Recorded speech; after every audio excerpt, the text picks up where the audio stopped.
Good afternoon and welcome to this Washington County Board of Education work session. We have with us today all members of the Board of Education and our student board member. We also have staff here, and our superintendent will be joining us shortly. So I'd like to remind all that during this work session, there's no formal action taken by the board. We're here to receive information and to ask questions and for discussion. So our topic today is the 2021 Educational Facilities Master Plan Update. This is a plan that we update annually, and we have an annual submission of the plan to the state. So with that, I'm going to turn things over to our Chief Operating Officer, Mr. Prue. Mr. Thank you. Prue, good afternoon. Good afternoon, Mrs. Williams, members of the board. With me today are Mr. Rollins and Mr. Chris Wells from our Facilities Planning and Development Department. We're going to run through a slideshow for you to give you an overview of what is in the Educational Facilities Master Plan. That plan, of course, as you know, changes annually. It does a assessment of our facilities and a number of other factors. And with that, I think I'll head into the PowerPoint. As you see on your screen, the EFMP evaluates our community, evaluates the facility inventory, our enrollment, looks at our board policies. We do remind you that this is updated annually. This is a report that is submitted to the State Department of Education every year before June 30th or before July 1. So we bring it forward to you every year, usually in May or June, for your approval. This year we'll be seeking your approval at the next business meeting on June 15th. It's a fiscally responsible plan. It is designed to address infrastructure improvements within our facilities that we have the means to pay for through state funding, through the Interagency Commission on School Construction, as well as the capital improvement plan for the county. And lastly, it's the basis of the 5-year capital improvement plan that we submit annually in the fall. Just a quick overview again. We're entrusted with the care of 47 schools. We have a land area of over 1,100 acres, and we maintain 3.4 million square feet under roof of school space. Listed here are the buildings and the building systems, roofs, boilers, chillers, electrical distribution systems, and their average expected life cycle. Again, you'll note the average expected life cycle of a building is 50 years. So with 47 school buildings, we should on average be updating with a full renovation or replacing a school approximately one per year. Getting into the details of the plan, I'm going to flip over to Mr. Rollins. If I could just step back to that last slide too. I just wanted to point out the 47 buildings. Washington County has in terms of schools per student, more school facilities than most of our jurisdictions that are similar to Washington County. For instance, Frederick County has about 68 schools, but they have twice the student population. So we have half the population, but 2/3 of the number of facilities. So it means that they're putting more kids in their schools than we are. They have larger schools. Also, Carroll County has about 24,000, almost identical to us at 22. They have 40 facilities versus our 47. So there's an efficiency that those school systems are gaining that we are not.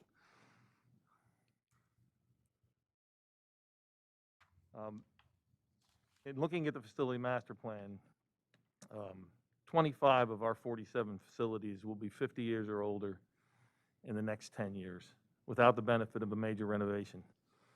So at that point, the average adjusted age of all our schools will be 43 years old in 10 years. 25 of our schools, again, were built before 1980. And there's another 10 that were built after 1980, or prior to 1980, I'm sorry, but that have had a renovation. So their bones are still going to be 50 years old, but they've had a renovation. So that means 74% of our schools were originally built prior to 1980, 74%. Prior educational facility master plans have identified a program of consolidation and replacement of these facilities, but they haven't been funded. Our plan has not been funded. The commissioner's funding levels don't support the replacement or modernization of these schools at this point in time. They do support replacement of systems like HVAC and roofs.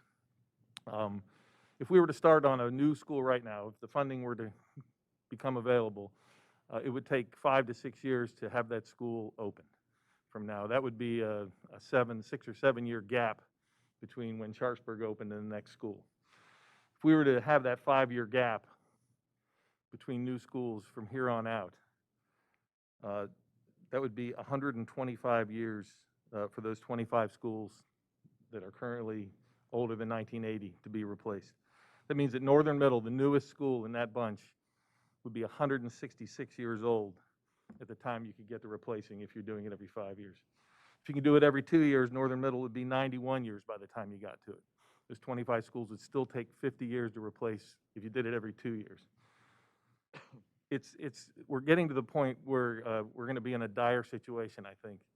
17 of our schools were built in the 1970s. So there's a whole pack of schools that were built, 17 of them in that time frame. And even if you're doing them 1 year after another, it's still going to take 17 years. If you do them every 2 years, 34 years. So those schools will be in their 60s before you get to them, even if you're doing them every 2 years. So we just need to continue to have serious discussions, I think, with everybody, you guys, the Board of County Commissioners, about what's coming down the pike, because we're going to hit a point where we're not going to be able to sustain these older schools, and we're not going to be able to sustain replacing them all at the same time. So it's better to, in my mind, to get started and start replacing them and move forward from there. With that, before I get into what our projects for this year are, part of the Educational Facility Master Plan is the enrollment projections, and Chad Criswell is going to go over those.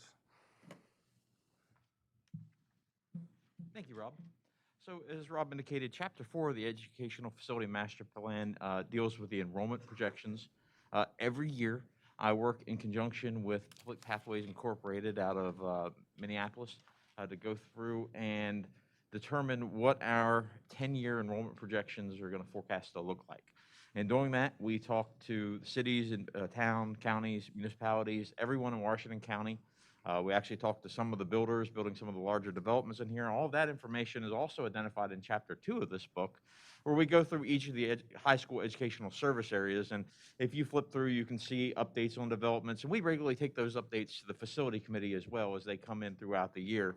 But it's all compiled and put into this document in Chapter 2. But we use that information in the enrollment projections as we go through and we figure out how that's going to impact us over the next 10 years as we see people migrate into this county and either add students to our schools or to various areas. We also look at the geographical information system that we have. So I'm able to go in and see where a kindergartner or first grader lives today, which is one elementary school, and I can project in 6 years or 7 years what middle school they're going to be going to. And we take that information into account too. We know there's going to be people that move in and out of the areas, but it helps give us that baseline calculation to figure out how we're going to succeed between grade ratios up through 10 years from now. Finally, we utilize information we get what we call the ground level. We send out the draft projections to every principal within the system. So they can come back to us and say, hey, we're seeing an influx of kindergartners this year, or we're expecting a new program next year, or we have this anticipated difference from what you are thinking about just based off of the mathematical calculation. We bring the human element back into it. All of that goes into our cohort survivorship method that generates the projections that we have provided to you. As a check to that, the Maryland Department of Planning annually sends out their own enrollment projections. Now, they only do it grades K through 12, but we're required to be within 5% of the Maryland Department of Planning's enrollment projections for the next 10 years, or we have to request a waiver. And for the past 10 years that I have been doing this, we've always been within 5% of what the Maryland Department of Planning seems to think. We are again this year. We're just waiting the final letter back from them saying, you're allowed to use your projections in this document, which we have, and we fully anticipate. So in your packet, in Chapter 4, you can see on the page to the left, you can actually see the school-by-school enrollments, where we go through and we show you on the state form years 1 through 7, and then we also show you year 10. We've also provided our typical 2-page document to the board that gives all 10 years, 8 and 9 included out at the end, which shows every school. It doesn't do it by grade level, but it does do it as a full-time equivalent number, including pre-K, for every school. A couple of the items that we do identify and we utilize in the enrollment projections is our birth rates. So anytime someone gives birth in the United States of America, the birth mother's zip code is recorded. And anytime that someone from a Washington County zip code gives birth, whether it's in California or over at Meritus here in Hagerstown, it's an attributed birth to Washington County. We take that information, we use that information to try to determine how many kindergartners we're going to see 5 years later. As you can see, in Chapter 4, this year we saw a lot less kindergartners show up like we did nationally because of the COVID-19 pandemic. This was one of the things that we kind of are taking into account as we look at next year's enrollment projections. And as you go to figure 4.3, which is in Chapter 4, one of the things that we're assuming for next year is that this year was just a blip in the radar, where we, along with other local education authorities within the state and the country, it was kind of a blip where we saw a decrease in our enrollment. We're expecting that to rebound next year. And if you kind of look at the blue trend line, you can see that it's really just an anomaly. We're expecting everything to kind of return to normal next year, where we anticipate our classrooms to be full again and everyone to come back. Looking at the middle and the high school enrollments, we didn't see as much of an impact this year, and I believe we talked about that this past September when we went through the enrollment at that time. It was basically right with what we kind of had projected. It didn't seem to impact us in the middle and the high school grades as much as what it did in the elementary. Mainly at the kindergarten level is where we saw the majority of the students that did not enroll this past September. So as we move forward, we're expecting to see the middle school enrollment, again, the blue line, kind of to go down a little bit again next year, and then it's going to bottom out in a few years in 2023, and then we'll see it start to come back up as we see some developments and hopefully some in-migration within the county.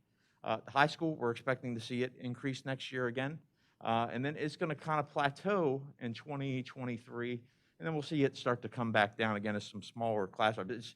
It's really the bubbles of classes that we see go through the system. And again, it's just kind of a basic calculation that we follow through with. So looking at this year's September 2020 enrollment compared to next year's, you can see that the majority of our increases, we're expecting all those students to come back at the pre-K to 5 level. So we're going to see about 1,000 student increase in our elementary grades. Again, we're expecting middle schools to come down a little bit and our high schools to go up as we see that bubble that just went through the middle school range kind of come to the high school range. And we're going to see an increase of about 1,000, 1,100 students, give or take. Had this been compared to September 2019, we would only be seeing an increase of 39 students next year is what our projection would be. So again, we're kind of coming back to our slow but steady growth. We're expecting everyone to come back. It's not really 1,000 students growth. We're just expecting most of the kids to come back and a few extras coming in. Looking out 10 years from now, you can see that we're expecting to be up 2,000 students from where we were this past September. And again, that's a little unfair. So I wanted to put this chart in front of you where if we looked at last year's enrollment, it's really only about 1,000 student growth over the next 10 years is what we're really anticipating. And again, that's based on the developments that we're seeing coming within the county and a declining birth rate that we're starting to kind of watch and see, not only nationally, but we're also experiencing in the county as well. Okay, so then the EF&P looks at this enrollment projections, and we don't see a real need for the addition of any capacity to the system per se. We seem to have capacity in our buildings. And then based on our the funding that's available and our evaluation of the systems in the buildings and in the collaboration with our maintenance department, we determined a list of projects that we thought were appropriate to ask the state for within the state's funding limits too. So we have 9 systemic renovation projects that we're looking at doing. You can see the ages of some of these are fairly substantial. The electrical distribution into Williamsport High is 50 years old. One of the boilers at Hancock Middle Senior High is 47. We requested these systems last year from the state and they weren't funded, so we're just going back and putting them as our top priorities this year to get done. And then you can read down the list and see the ages of the other 9. But we're sticking to roofs, boilers. What you don't see on here is any HVAC projects. The reason for that is Right now, we're determining what the ESSER funds that might come available. I'm going to talk about that in a minute. But we're not sure which HVAC projects that those funds might do, and we'd rather wait a year and see what is going to be available and what we can do intelligently with that money before we try to do one using state money. Also, you don't see any new schools on the list. Again, it's a funding issue, although there may be funding. We do show planning for a new school out in FY25, not this year, based on the hopeful availability of Built to Learn Act funding from the state. And I'll talk about that in a slide or two here also. So ESSER funds. We think there's a potential for $40 million for school facility improvements.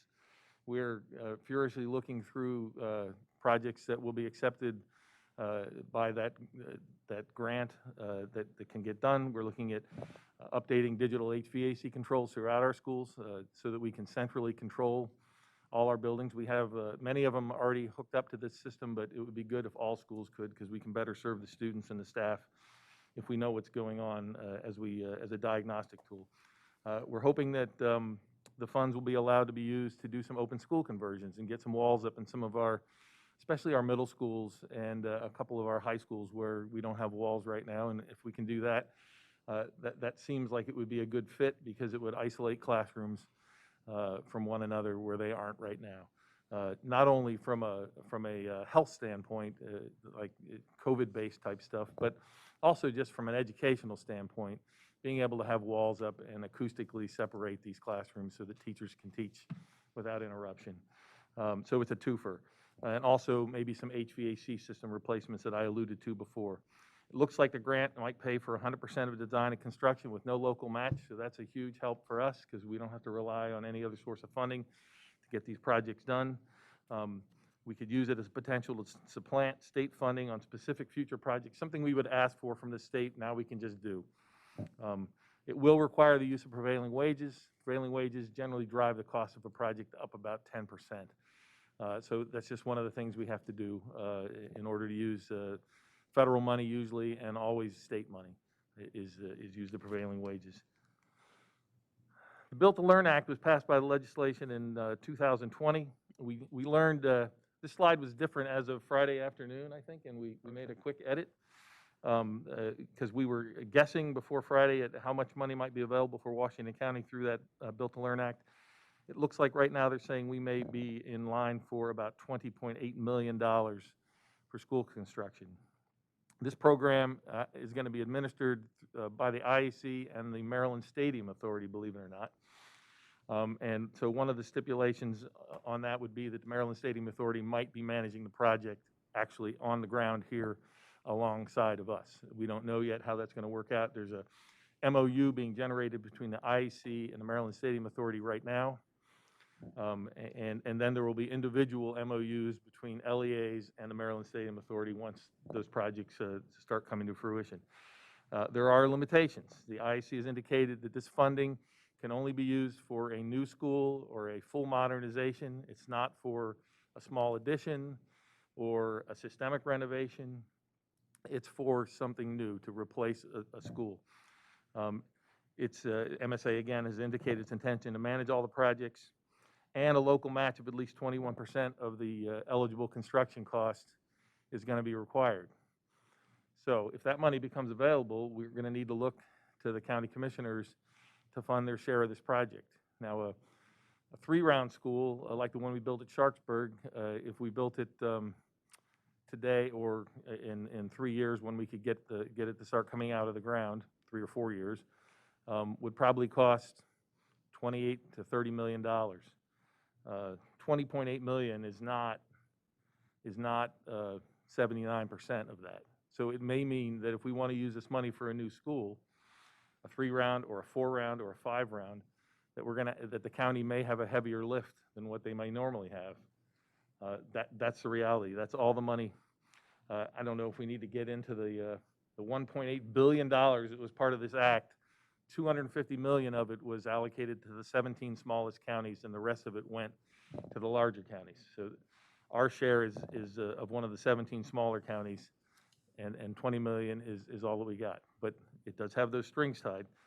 So as the MSA and the IAC work through this, we'll keep you guys posted and determine exactly, is that the money we're going to get? Are any of the current restrictions that we think are going to be in place remaining in place? Are they going to change that? It's still very fluid, and we'll bring that up, especially to the Facilities Committee as we go through and keep the board posted on how that works out. Finally, I gave you the 9 projects that we plan on applying for in this fiscal year through 2031. We actually have 33. As an engineer, I'm sitting here looking at the math, and I realize, embarrassingly, that I did the math wrong. I left out the 1 new elementary replacements school. Which would add up to, if you add the numbers, it's 33 additional projects. Again, 9 roof replacements, 12 HVAC projects are on there. Some of those may be done with ESSER money and come off this list that we'd request state money for. Some of them would remain. As soon as that flushes through and we figure out what we're doing, we'll be able to get a tighter handle on what we're going to do with state money and what goes in future EFMPs. Boilers, electrical distribution, window and door replacements, and then I have a placeholder in there for the new elementary replacement school if we can get the Built to Learn Act money to work for us in a way that helps. I think what's key, I think, on the Built to Learn Act money is we do have 10 years to utilize those funds. With the cost of money, the sooner we can move on that funding, the better off we'll be, that we'll get the greatest value of it. Although what we are seeing right now in the current environment is cost of materials is high. So there may be some sweet spot, let's say 3 years from now, when the federal money dries up out of the system, where you may have a glut of materials and a glut of labor, where project costs might come down a little bit, which would be contrary to how things normally work. But we'll see that through. We want to try to move as quickly as we can on that project. And for several months now, this is a bill that initially was vetoed by the governor and was reauthorized when the Kerwin veto was overridden by the General Assembly. So we've been planting seeds with county staff, letting them know this bill's coming, there's money coming, and we need a match. But we don't have any indication yet as to whether there's any commitment on the part of the county. I think lastly, again, just a reminder of all the things that are in this plan, that again, it is updated annually, and that it also is the basis of the 5-year capital improvement plan, which you will see in September for your approval for us to submit on behalf of the Board of Education for projects with the IAC and also with county government. And I think with that, staff is ready to take questions. Thank you, Mr. Pruitt, Mr. Rollins, Mr. Criswell. Colleagues, questions? Mr. Stauffer?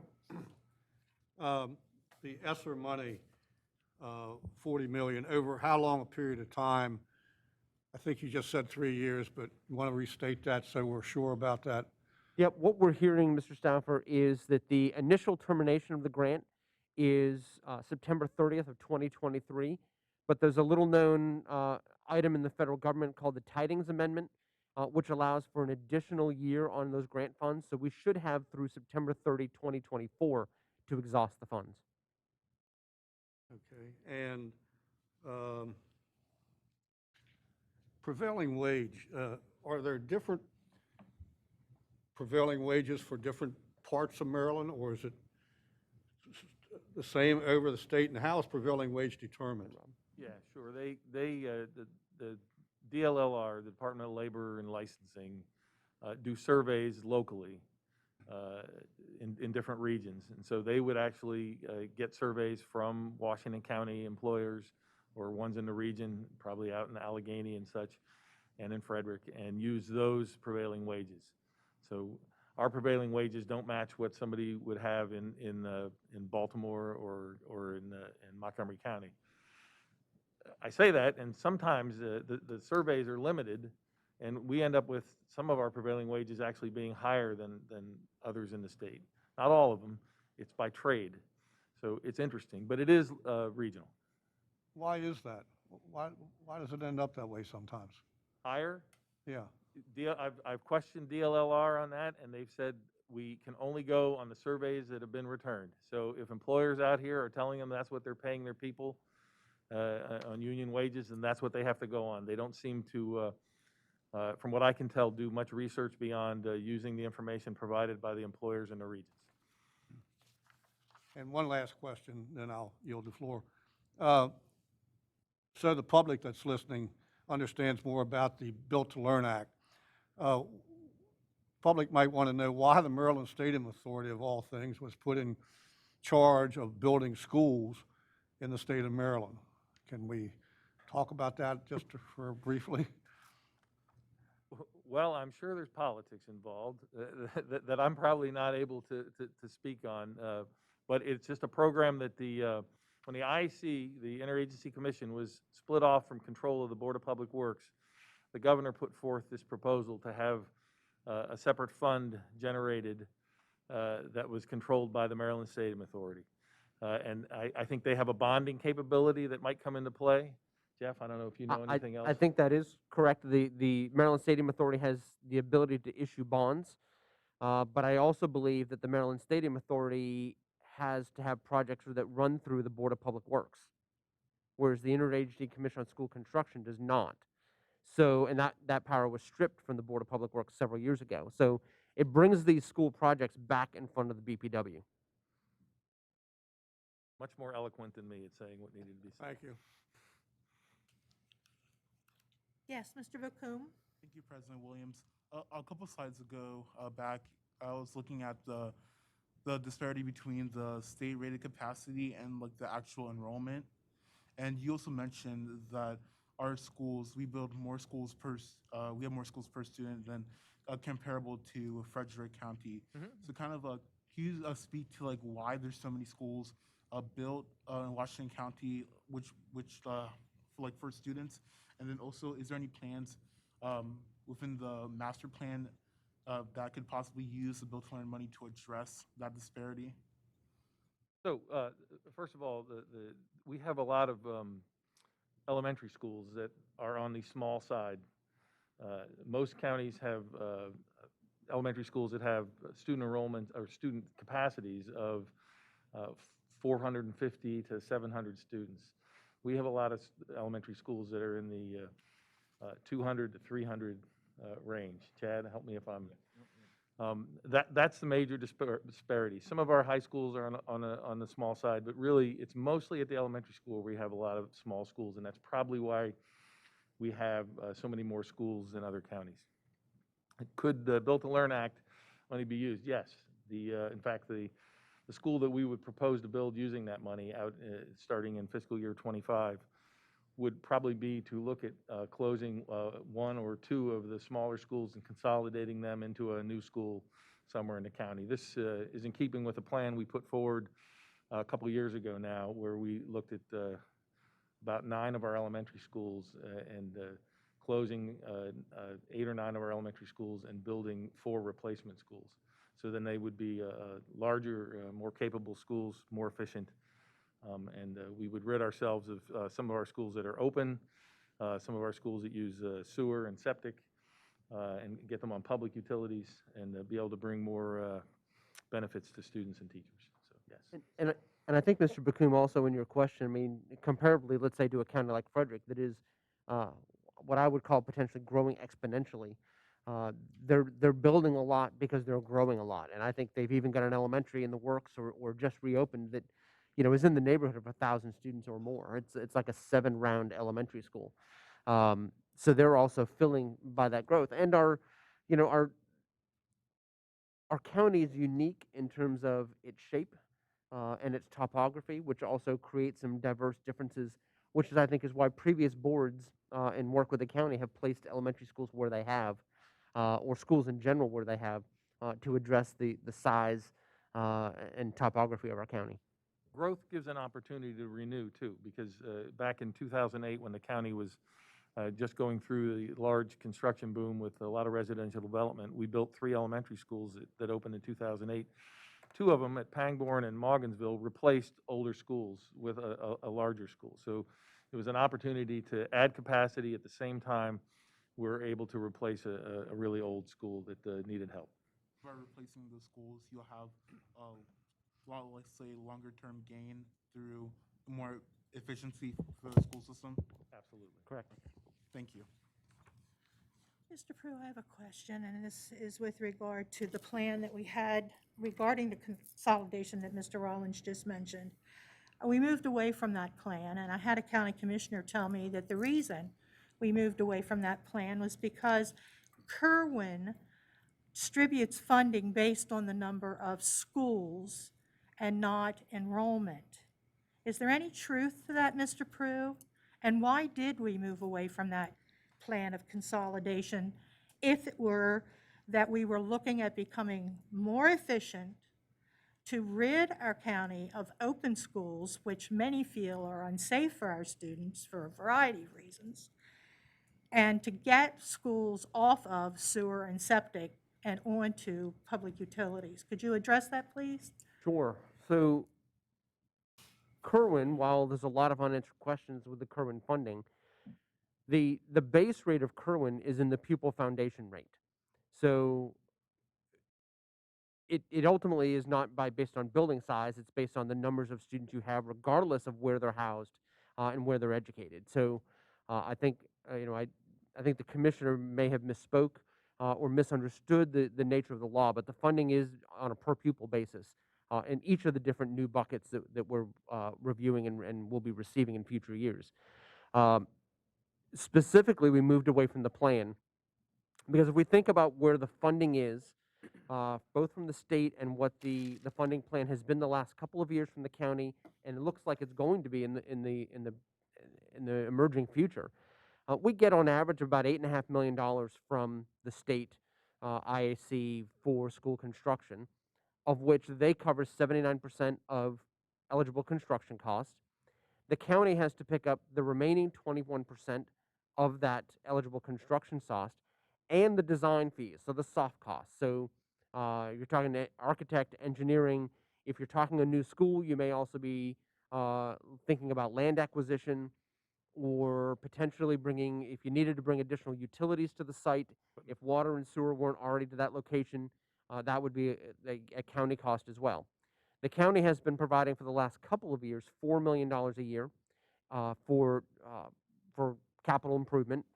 And in the long term, out in their 10-year capital plan, they're providing $4 million per year. So if we look at that in the scope of Sharpsburg Elementary, which was I think came in final cost about $24 million, I think is the number. We get $12.5 million a year combined from the county and the state. So for 2 years, all of our money would go into one building, and we would get nothing else done. So with 50 buildings, and as Mr. Rollins mentioned, the number of them that are now 50 years or greater in age, with aging infrastructure systems, we felt like we could not put all of our eggs in the one basket of building a new school and letting potentially all these other infrastructure systems go. Because eventually the roof is going to leak, the HVAC system is going to fail. One of the projects that we're starting this summer that's a 2-year project is the HVAC replacement at Smithsburg High School, which is original to the building in 1967. As the board members know, last week, the chiller failed. And the chiller of the school was down for several days. That's part of that project. It was rebuilt 2 years ago in hope that we could get it through to the final phase of the project. It's up and running again, but finding a part was difficult and took several days. Those types of repairs have to be done on a regular basis, or our children will be hot when they're supposed to be cold, cool when they're supposed to be hot, or they'll be wet because the roof is leaking. Thank you, Mr. Prue. And just a follow-up question, and you may not have these figures available.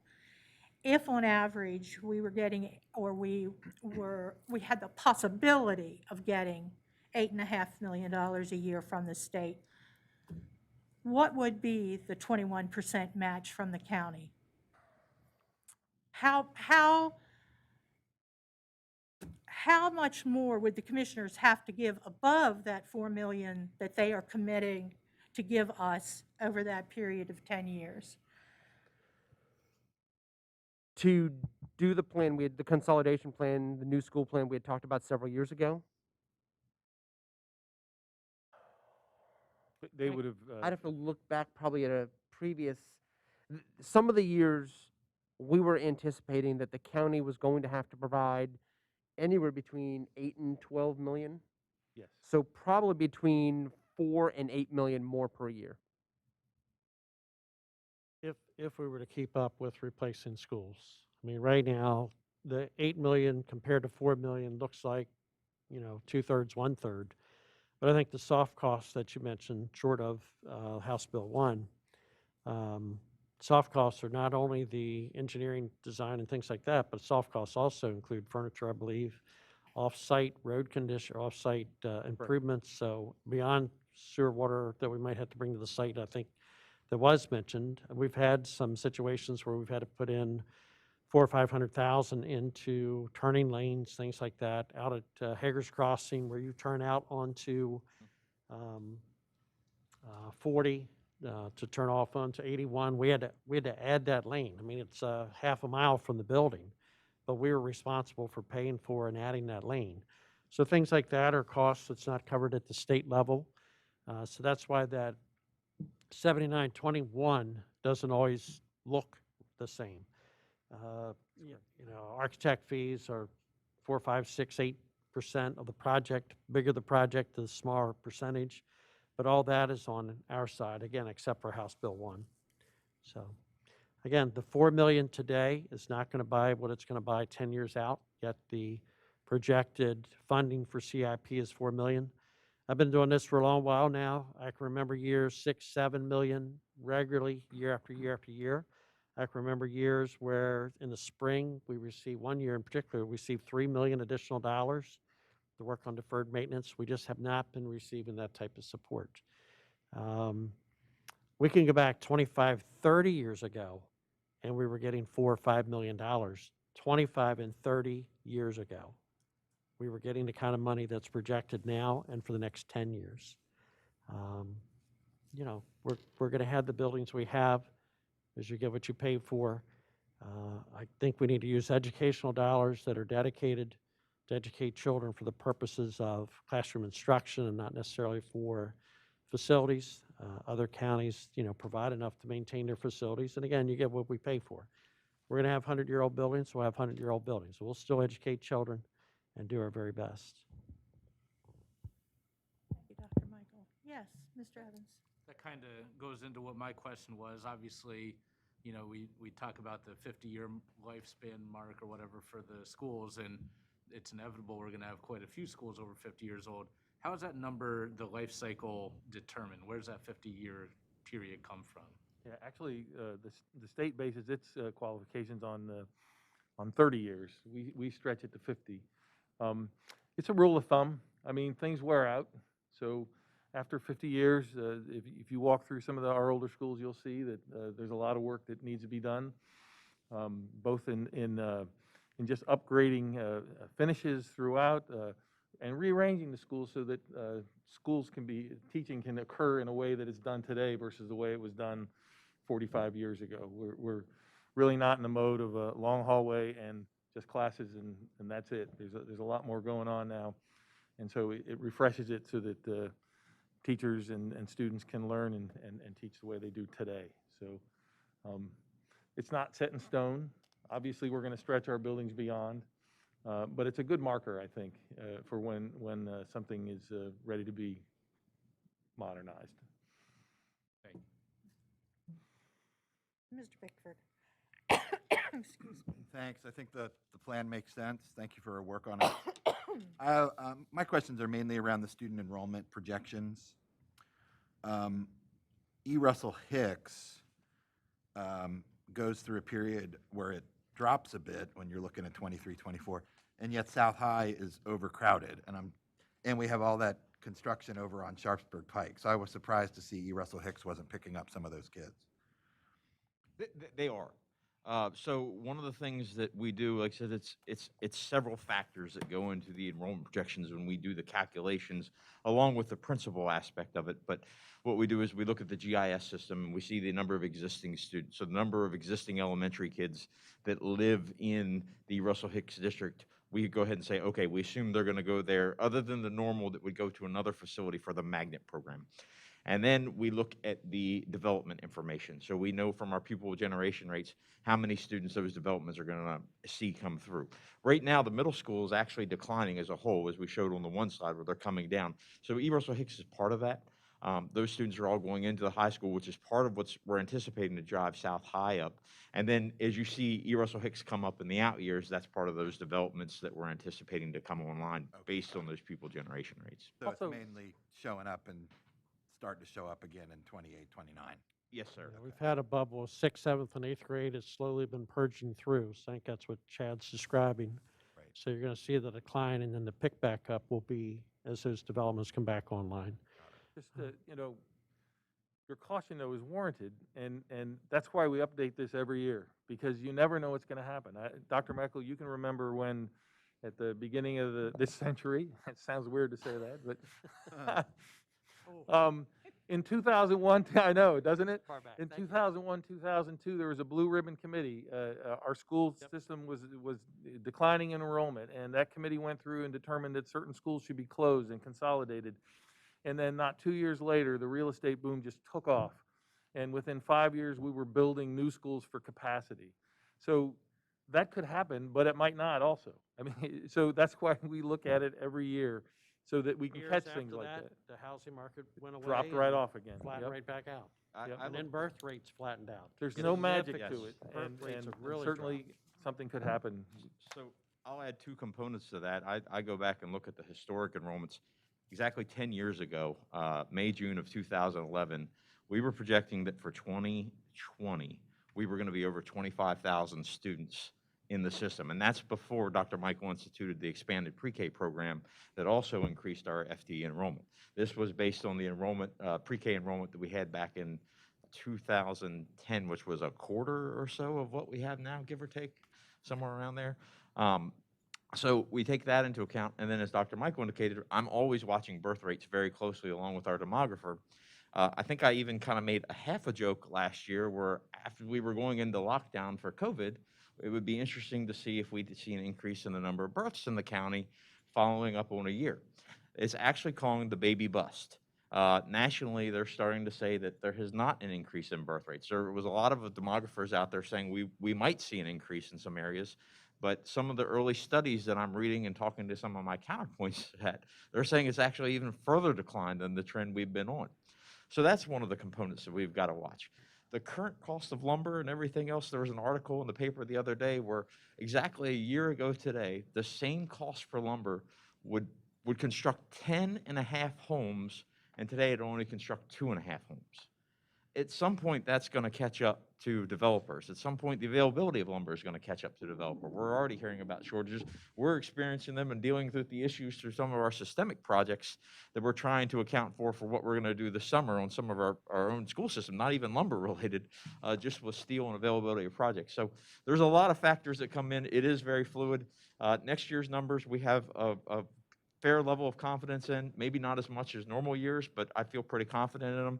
Anything beyond next year, they're a very educated guess. A lot of work goes into them, but the further out we go, obviously, the more fluid they can become based on anything that changes within the next year or two.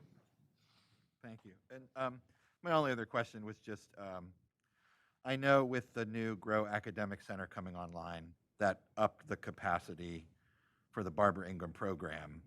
Is that accurate as far as, and because my next thought would be it's a successful program, why not max it out?